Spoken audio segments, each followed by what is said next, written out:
Нека представим и останалите ни трима абитуриенти. Започваме с Веселина Лукарева. Тя завършва средно училище Свети Кирил и Методий и е част от ансамбъл Дилянка вече над 9 години. 9 години на смях, сълзи, умора и радост, споделя тя. С усмивка си спомня за първите стъпки в залата, а както виждате вече стъпва смело по сцената.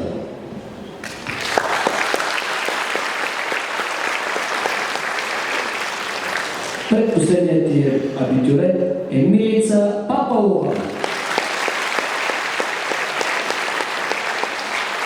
Тя завършва хуманитарна гимназия Свети Кирил и Методий.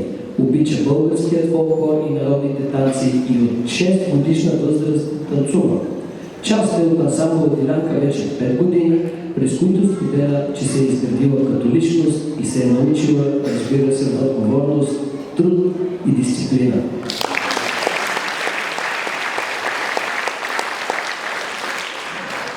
И накрая, разбира се, но далеч не на последно място, единственият мъж, който изпращаме тази година, Радослав Селев.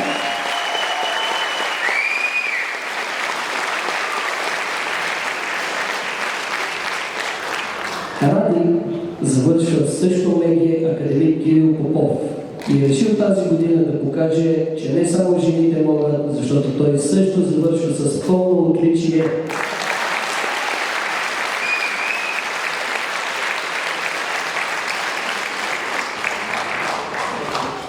Тъй като той, как да кажа така, не беше много красноречив в това, реших аз да споделя нещо, което ми е направило впечатление. Когато започнах преди 10 години, Радко беше средна група, горе-долу толкова висок, вечно закъснял, вечно отвеян, вечно усмихнат и до ден днешен това не се е променило.